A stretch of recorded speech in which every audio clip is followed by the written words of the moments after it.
all the papers. We're back to the cash crunch conversation, and well, it's about time we actually move back to that particular conversation. Thank you very much. Good morning, Fuhad. Yeah, good morning, Sandra. How are you doing? Well, thank you very much. Okay, so I'll start with. Oh, that's interesting. All right, I'll start with the Guardian newspaper. We're back to the cash scarcity conversation, thankfully. So, okay, all of the distractions are over. And now the major headline on the front page of the Guardian newspaper says. Thank you. The major headline on the front page of the Guardian says, operating license, not a right. Emefiele warns banks chiefs. So we have riders to that says, as CBN tightens credit squeeze, raises interest to historic 18%. NPR in sync with economic realities, experts argue. Impacts of SBV's failure on Nigeria, other African markets in focus at U.S. summit. CBN has taken steps to insulate local banks. With the age, he was more experienced than even.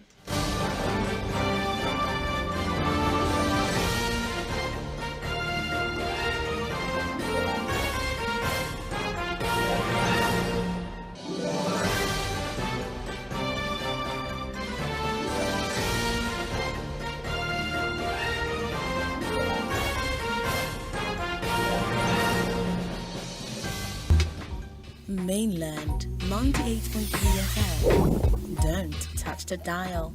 98.3 FM. Don't touch the dial.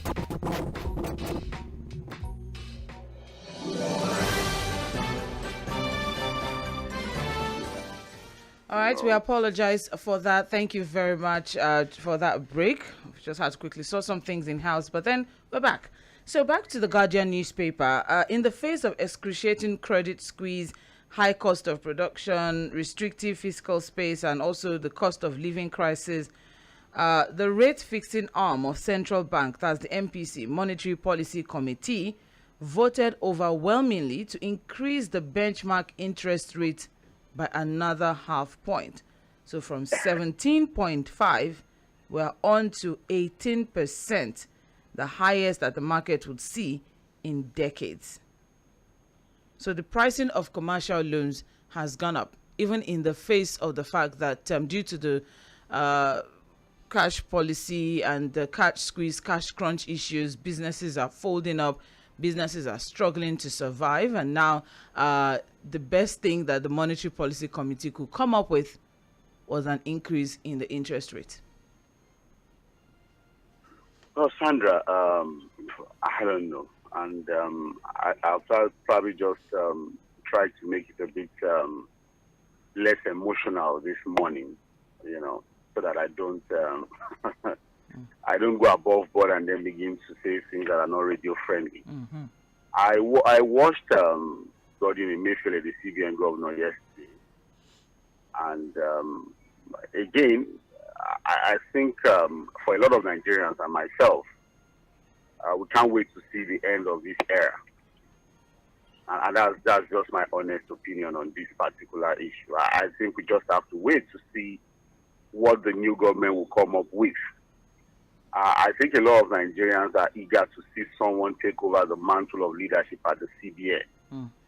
Because I have to say that, look, if I were to make an analysis and evaluation of what we've had, from when Mr. Emefiele took over as CBN governor from the Jonathan era till now, basically I just say it's a complete failure. We've talked about raising this interest rate as a completely knee-jerk approach that would not solve any problems. There's no way it's going to reduce the rate of inflation. There's no way it was going to arrest the rising cost of commodities. I was going to tackle the problem of inflation and all of that. The reality is that until I'll say it and I'll repeat it again, until we fold our sleeves, buckle our shoes as a nation, walk the talk and do the right thing, we will not get anywhere with the rising rate of inflation in the country. Let them raise the interest rate to 50%. It will still not change anything. But like I said, so that we don't waste too much time on this issue. Because again, yesterday, he never spoke about the cash crunch issue. It was avoided as if it was not a problem. For how many hours that he spoke, it was completely avoided. He didn't even mention it at all. I was hoping that he was going to talk about the cash supply to commercial banks as a way of, critically addressing this cash crunch issue. But it was avoided as if it was not a problem, with a very straight face. And I say that again, my own honest opinion is that we have to just wait. I think Nigerians will have to endure to when the new government takes over, and we'll see what new things they're going to come up with. The definitely era for me, I can't wait for it to end as a CBN government. Well, as it is now, the maximum lending rate is already exceeding 27% in January, but that was when the MPR was at 17.5. So with this increase now, banks would also reprice existing and fresh consumer loan. Of course, you push it up too. Which would significantly increase the cost of living and also weaken consumption. So the raise in the MPR also has severe consequences for the federal and state governments, not just the populace, which rely heavily on borrowing also. So this is definitely going to cut across, and I really don't know what else we can do. I don't know how worse things can get. I didn't think it could get any worse, but here we are discussing an 18% historic 18% interest rate. All right. More details on page 6 of the Guardian newspaper. Moving on, we also have here Obi others challenge Tinubu's victory, file petitions, and that's also on page 6. What we have, riders to that, U.S. demands prosecution of perpetrators of voter suppression and violence in Guba polls. IPAC demands announcement of Enugu results. Dare defeats Matawale. Agbu wins. So, legal fireworks have been initiated at the Court of Appeal, Abuja, as 3 out of the 18 political parties that participated in the February 25 presidential election filed their individual petitions against the outcome of the election. Among the petitioners challenging the declaration of APC candidate Ajibola Tinubu as winner of the election are the Labour Party and its presidential candidate, Mr. Peter Obi, Action Alliance and its presidential candidate, Mr. Solomon Okangwan, and Allied People's Movement and its presidential candidate, Princess Chiti Ojei. So the petitioners, they are challenging the outcome of the election on grounds of substantial non-compliance with the electoral law, as well as the guidelines of the Independent National Electoral Commission, INEC. So while INEC is the first respondent, Tinubu, his vice president-elect, Kashim Shettima, and the APC are second, third, and fourth, respectively. Well, it's a very long read. But I think we've been having these conversations even before. We still had this conversation yesterday in the Situation Room. So it's a case in court already. We'll see how this would turn out. Of course, it was expected that people would definitely come out to challenge results of elections. We also have... Sorry, but I think we need to highlight the Labour Party's petition, which for me is the most important here. Well, besides non-compliance, Obi and Labour Party in their petition are claiming that at the time of the presidential election, Tinubu and Shettima were not qualified to contest in it. That's the major part. I think that's the major. There are other parts to it. They're also checking the record. They're also checking the record for the second respondents in the election are wasted votes owing to non-qualification and disqualification that are determined on the basis of remaining votes after discountenancing the votes credited to second and third. The first petitioner scored a majority of the lawful votes cast at the election and had not less than 25% in each of at least 2/3 of the states of the Federation. Well, breaking that down, it basically means after, pushing forward the fact that Tinubu and Shettima were not qualified, so they should discountenance their own votes as wasted. Then coming down now, we all remember that PDP came in second at the election. So what the Peter Obi and the Labour Party are saying now is that even with Abubakar coming in second, is when it comes down to him and Peter Obi has the 25% required in each of at least 2/3 of the state. Let me just make it very simple, because again, I think the report seems to be modeling the whole thing up. Basically, there are about 3 grounds on which the Labour Party is filing this petition. The first is questioning the eligibility of Ajibola and Kashim Shettima in terms of their qualification to really contest the election, whether they were qualified. I think the case they've been able to raise, on this issue is the drug case that was highlighted before the election. There's this drug case, that was circulated before the general elections, and they have highlighted it again in this particular case. The other one is the issue of 25% in 24 states and the FCT. Of course, at the announcement of the presidential election results, Asiwaju and the APC did not get 25% in Abuja. So that's also one ground on which the Labour Party is filing this petition. That look, the fact that the APC was not able to get 25% in Abuja meant that they were not supposed to be declared winner of that election. So basically what we are saying here is that look, and that's the beauty of democracy. That's how to deepen our democracy and make it better. All of the decisions that will be coming out from the court would eventually help us sort out a lot of the issues. As we speak today now, Sanders, we put 100 lawyers together and ask them questions about that 25% in 24 states and the FCT. They all have different opinions to give about just that single thing. So the eventual decision of the court on that particular case, and also the issue of whether Asiwaju was qualified, should have been disqualified because of a drug case, conviction and all of that, I'm sure the court will now make final pronouncements on that. And then whatever the court says is final. I'm expecting this to go to the wires. I'm expecting that at the end of the day, the Supreme Court will also have to make judgments on these cases. But as I'm saying, a final resolution of all of these issues in the court will help us to deepen our democracy, will let us forge ahead with some of these things and have better clarification on some of these issues. So it will be an interesting time to see what comes out of the court. At the moment, America has called on the federal government also to bring to justice everyone that was involved in violence, intimidation, and suppression of voters during the last election. It also said it was considering taking all available actions, including additional visa restrictions on individuals believed to be responsible for or complicit in undermining the democratic process in Nigeria. Well, whether or not there will be cooperation on our part as regards this particular one, we'll know more details on page 27 of the Guardian newspaper. Moving on now, we also have here, Buhari exempts digital economy sector from 5% excise duty payment.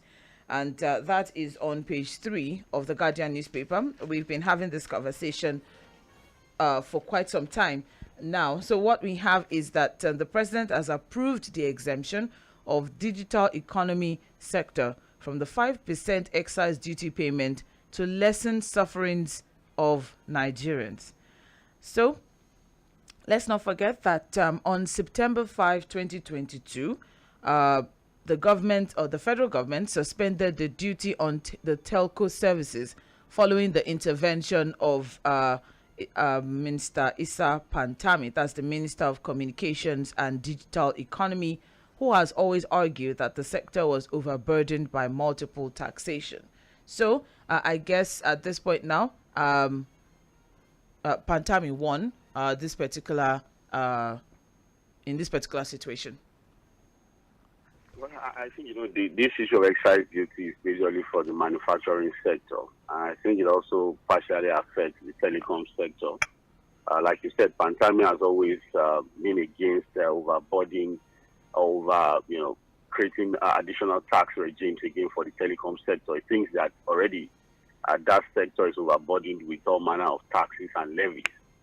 But again, I think beyond the issue of excise duty and all of that, I think we need to address the energy needs of these sectors. Because again, if we're able to provide stable power at relatively cheaper rates, it probably would help in the cost of production and the services that they provide. For example, the telecom sector don't even on their mass, they don't even connect it to the national grid. You know, they run on generators. All of the masts and their facilities that you see are 24 hours on generators. You know, spending huge amounts of money on diesel and all of that. Just imagine that we're able to provide energy sources to them from the national grid at cheaper rates. It probably would even make the cost of providing these services and products cheaper at the end of the day. So, as a country, we need to address our energy needs. It's important that we address it beyond thinking that the excise duty thing was going to help. I think it's more about really the energy needs of the country. If we can address that, I think we'll get better with it. Well, Benjamin is also arguing that even in the Finance Act of 2021, there was no mention of the duty, stressing that it was not a subsidiary legislation, that it was a subsidiary legislation not captured in the law. In the telco sector alone, there are about 41 categories of taxes and charges. So adding this would just be an overburden of the telco sector. Yeah. Yes. Well, more details on page 3 of the Guardian newspaper. Moving on now, we also have Mamu arrested on 10-count terrorism charge, remanded in DSS custody. So remember the man who was negotiating for the guy is still there? Yes, the Kaduna Abuja train attack. Yes, so that's the guy. So he was arraigned in the Federal High Court in Abuja. That is in person of Islamic scholar Tukur Mohammed Mamour on a 10-count charge bordering on terrorism. Let's not forget that he has been in the custody of the DSS since last year for offenses relating to violent attack on Abuja Kaduna train in which several persons were abducted. So the offenses consist of he was the one receiving the ransoms from families of victims of the attack. It was dealing in terrorist funds, obstructing activities of the Chief of Defense Staff to negotiate, and also exchanging voice notes with Boko Haram spokesperson, among others. So he's been accused of aiding and abetting Boko Haram terrorism attacks against innocent Nigerians. So thankfully, it's not been swept under the carpet, since last year that he was picked up on his way out of the country. And now we have a case in court against Mamu. You will have his day in court and we'll see how that goes. Basically, we'll try to follow the case and see how it will be prosecuted. Because again, I think we'll have to also put it out there that it's also an aid to Sheikh Gumi, the very famous Sheikh Gumi. But again, we'll wait to see how this case is prosecuted in court. You have 1 minute. All right, thank you.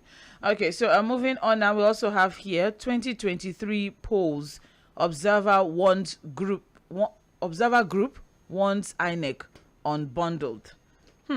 This is interesting. Let's see what we have in this from this particular story. Okay, so what we have is that after the elections, an observer group, Connected Development Code, has said the manner in which the 2023 general election was conducted suggests the need for quick unbundling of INEC. And he said, and I'm quoting, Nigerian people will not enjoy the dividends of democracy until the unbundling of INEC as an institution. First, how do the chairman and national commissioners emerge? Most importantly, how do the resident electoral commissioners, RECs, also emerge? Who exactly are they answerable to? What we have seen is that the institution as a whole and the people there have been compromised. The RECs are more of placeholders for corrupt politicians and mischief makers. So for us to get it right, we must unbundle this institution and make it truly independent. What are your thoughts as regards this scenarios? Let me put it for lack of words. You see, Sandra, no matter the unbundling that we do with INEC, no matter how we restructure INEC, the reality is that if we are not patriotic when we find ourselves in position of authority, nothing is going to change. I'll give you a quick example. In the last election, there was this controversy about in the United States. There was this controversy about the results of Georgia. Georgia is a state controlled by the Republican Party. And the governor, because again, the way American elections are structured is that the state governors are supposed to conduct the elections and of course just release the tally to the federal level. So the governor of Georgia, who superintended over that election in Georgia, is also a strong ally of Donald Trump. But when Georgians voted for the Democratic Party, voted for Joe Biden, he stood by the results, irrespective of his alliances and relationship with the Republican Party and Donald Trump. He stood for the right thing and insisted that the Georgian elections were for Joe Biden and the Democratic Party. So look, we can talk about unbundling, who is appointing who is the INEC chairman answerable to or not. The reality is that what we should be talking about now is how do we get people who handle their public duties with extreme levels of patriotism and allegiance only to the country and no one else. That's what we should be looking for, because again, if you want to unbundle, let me tell you one thing, Sandra. The idea of unbundling INEC was what created state INEC, state electoral commission. Since we created state electoral commissions to start handling local government elections, local government elections have been complete sham. They are even worse than what we do at the national level. Because what has happened now is that most of the state electoral commissions have been pocketed by the governors of the different states. Because it was the same idea of us unbundling the electoral process in terms of who conducts it that created this idea of having state electoral commissions. And since that thing was created and they started handling local government elections, look at what we now have. A situation where the ruling party in the state produces all local government chairmen. So again, we can talk about restructuring of INEC, unbundling of INEC. Yes, I agree that we need to think how we see to do. But until we have selfless Nigerians, until we have patriotic Nigerians handling most of these things, nothing will change. Well, this is quite an interesting one, I must say. The observations from external observers now, because we have seen it on the inside that if only these people know what exactly our people are doing here. But then, according to Lawal, what we have data from the 20,000 election observers deployed by the organization Code through its Ozabe platform to monitor the polls also indicated 27% voter turnout on election day due to intimidation, violence, and voter suppression. There's a lot that needs to be done as regards our electoral process, don't you think? There's a whole lot that needs to be done, and it's if only whoever is in charge of electing who or appointing who, can take things can be more people oriented, as regards the appointments that are being done. But then more details on page 4, according to external observer Code, we have INEC should be unbundled. Let's move on now. Suspended collation of Abia Guba polls. Rec visits Abuja. Labour Party stages protest. We're just talking about. He has left the state. What are we going to do in Abuja? Collect instructions. Which instruction? He can't get over the phone. No. And in fact, the father is Rec, means he can take some decisions on his own. He went to Abuja. To do what now? To collect instructions. You can see I just talked about patriotism now. I just actually mentioned patriotism now. And also, another thing that, we also should pick from what, the observer also mentioned is the fact that who are these people answerable to? So you go to meet whoever is going to meet in Abuja now. You can pass Mahmoud Yakubu, the national chairman. So I'm wondering, you go to meet them. So what will happen? You know what, Sandra? Even beyond who they are answerable to, it is about individualism now. Who are these guys? What moral standards do they have to discharge this job? And if you look at a lot of the guys that are handling these elections, they are either PhD holders, professors, of VCs of universities and all of that. They are not just quote and unquote ordinary Nigerians. There are people that you expect that in critical situations they will live above board and do the right thing. Look at the embarrassing situation in Abia State and Enugu State now. To the extent that we can't even conclude the elections, the Adama one is still there too. And it's still about the fact that people can't just be selfless and patriotic when they find themselves handling critical assignments of national interest like this one. Well, let's check the report in itself, as we don't jump ahead of ourselves. The writer says stakeholders demand declaration of OT as winners. Let the will of the people prevail, group tells INEC. No intent to manipulate Abia results, INEC clarifies. No amount of manipulation can torpedo our victory, says OT. Redeem your image with Abia and Enugu Guba, Obiechina charges INEC. PDP and Labour Party protests in Enugu State. I'm wondering what exactly is happening in Abia State. I mean, even if any abracadabra wants to happen, the margin between the leading candidate and the person who's coming, in second place is too large for any abracadabra that wants to happen. But then, following the directive of the chairman of INEC, that's Professor Mahmood Yakubu, that collation of governorship election results from Obingwa Council of Abia State be suspended. The state acting resident electoral commissioner and state admin secretary Clement Oha has gone to Abuja to seek further directives on the issue. There's an issue. There's an issue with one local government. Okay, I'm with you. I just asked you a question now. That what is that rec going to do in Abuja? Further directives. What directive now? To seek further directives. Look, he can make a phone call.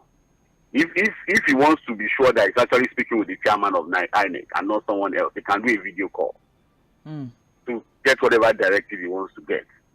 And the grounds for having inconclusive elections are clear in the Electoral Act, Sandra. Mm-hmm.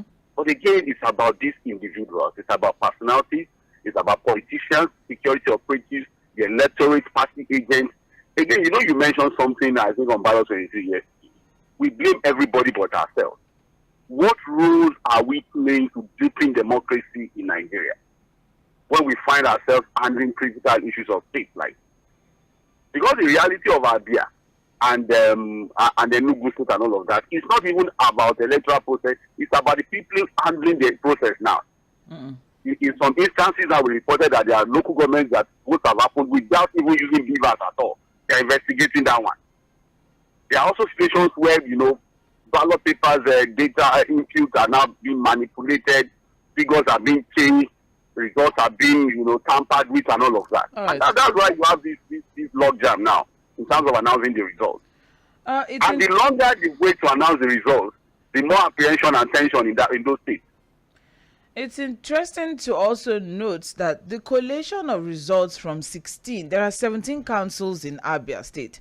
16 has been concluded before the suspension of Obingwa. And so it is Obingwa now that is holding the announcement of the results of Abia State to ransom at this time now, because even with the 16 out of the 17 councils, even if there's any swift or change in Obingwa, it's not like it's going to cause a major damage to the current leading vote. But then we'll wait for whatever it is that Professor Nnena Oti went to collect from Abuja. Sandra, in Lagos, of course, there are also issues about the relationship of the REC with the Labour Party candidate, but that's not even the subject of discussion here. But until the final results are announced, you can't declare a winner. We saw that in Lagos too, where VGC held everybody waiting until the results of VGC came. The final results were not announced. Even Adamawa too is for a local government. Just one local government now, and that one too is also something that we need to keep our eyes on to see what's going to happen in Adamawa State. So again, for the OU observers who think we should unbundle INEC and all of that, we can unbundle it, we can dismantle it, but the reality is that if we don't put people there who think of Nigeria first before personal interests, are not going to get anywhere.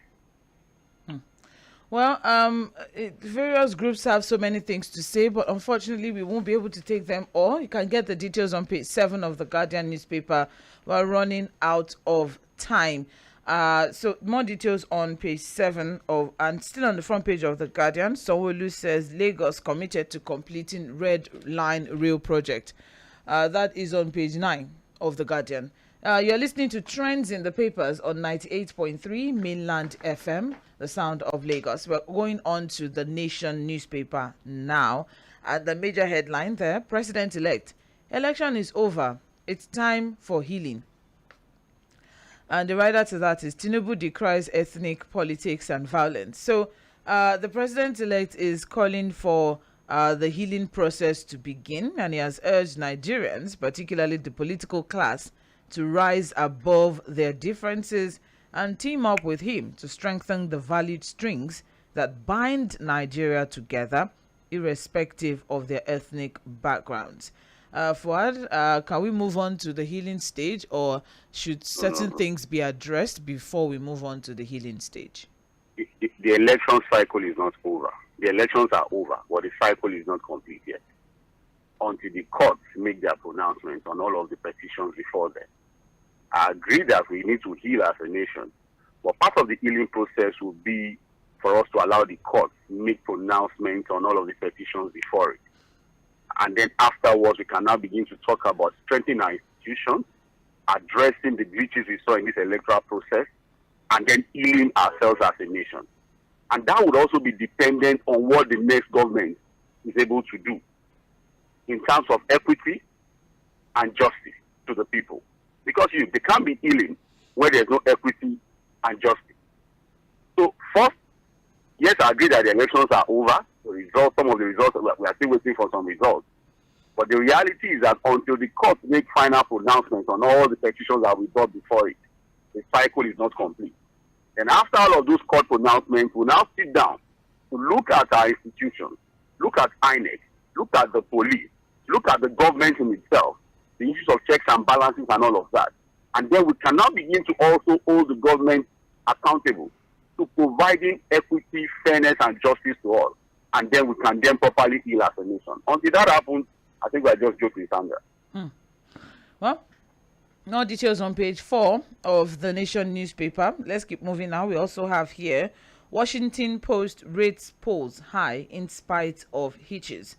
So Nigeria is pointing the way towards democracy for other African countries with its just concluded presidential elections, the Washington Post has said. So while some observers are saying, there were problems and hitches and all, the Washington Post is appraising the polls high. You can get the details on page 4 of the Nation newspaper as to what they saw to, have that particular decision. No cash in banks despite CBN's 1 trillion naira in circulation claim.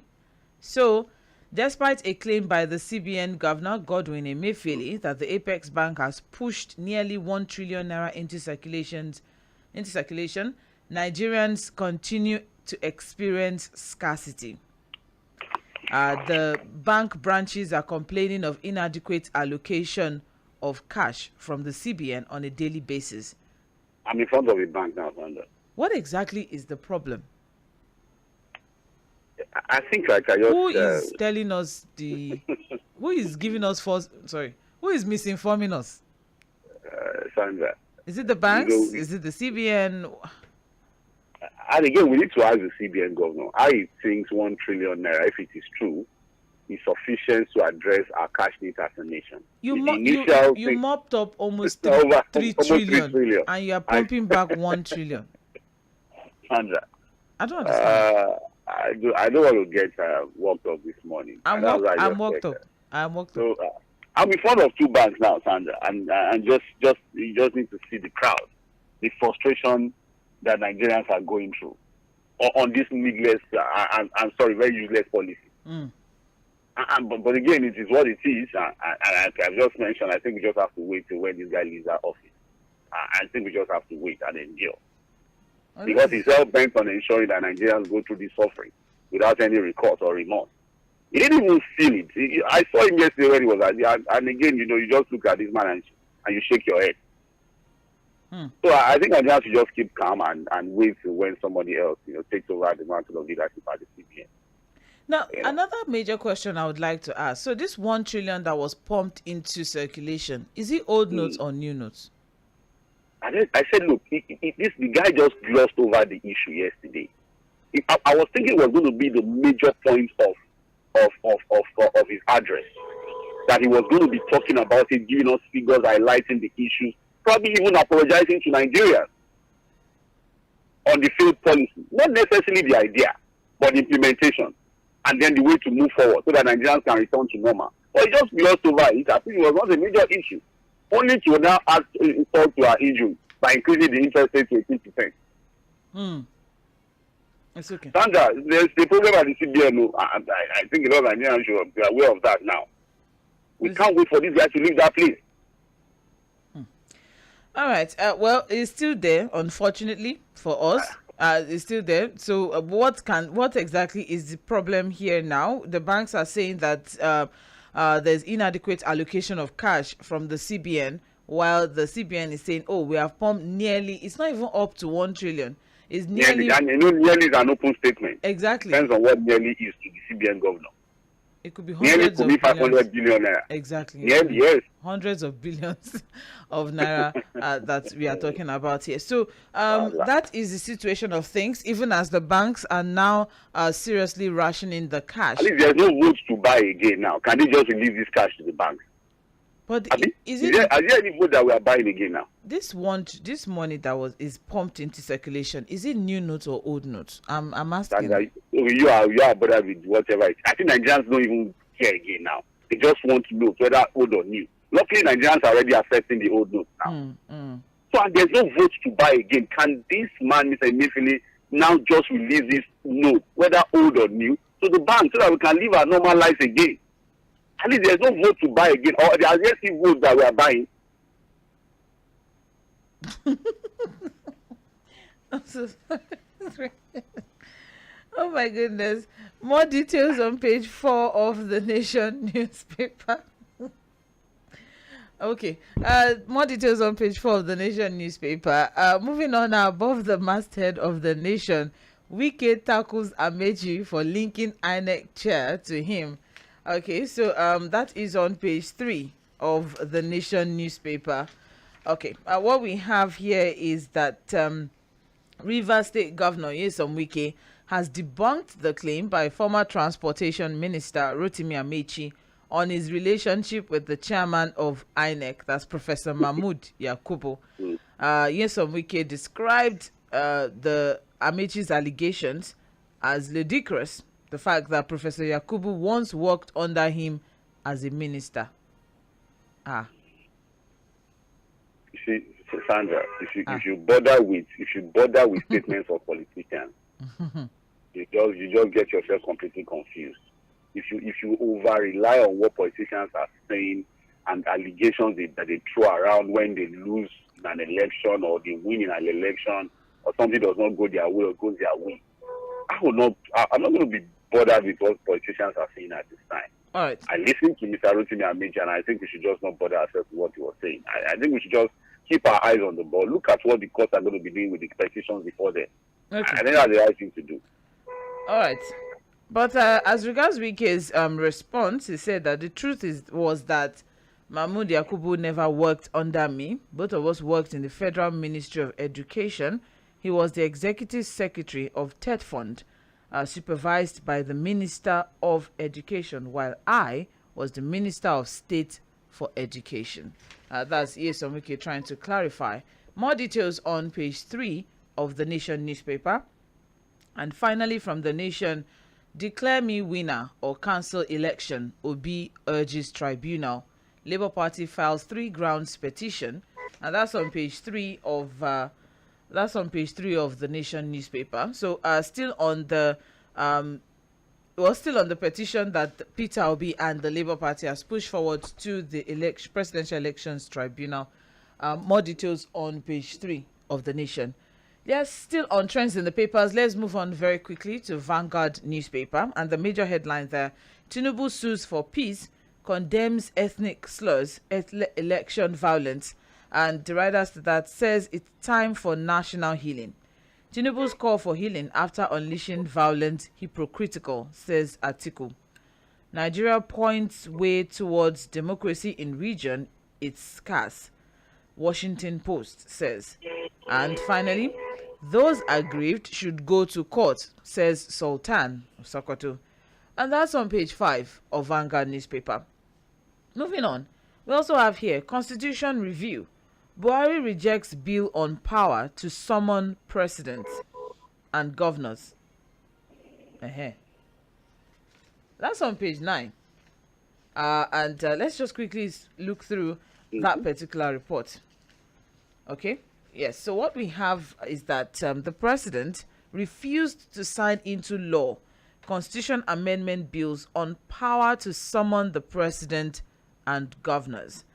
Senator Ahmed Lawan, the Senate president, disclosed this in Abuja, lamenting the refusal of the president's assent to Constitution Alteration Bill and 18 others out of the 35 alterations forwarded to him in January for assent. He said only 16 of the bills were assented to by the president, adding that the most striking of the assented 16 bills was the 5th Alteration Bill number 6, which made provisions for financial independence of state houses of assembly and the judiciary. We had that conversation last week. That's the autonomy bills, yes. However, he said those that dwelt on power devolutions in the areas of moving railway services, prisons, and power generation distribution from the exclusive list to concurrent list were ignored by the president. So what we have now is, he said, both chambers of the National Assembly, that's the Senate and the House of Reps, would pursue vigorously assent to the 19 bills yet to be assented by the president. The first of such is which sought an act to alter the second schedule to empower the National Assembly and the state houses of assembly the power to summon the president of the Federal Republic of Nigeria and governors of states to answer questions on issues on which the national and state houses of assembly had the powers to make. Here we are, Fuhad. It's a very, very long, interesting read. It's a wonderful read. I wish we could take it all, but then...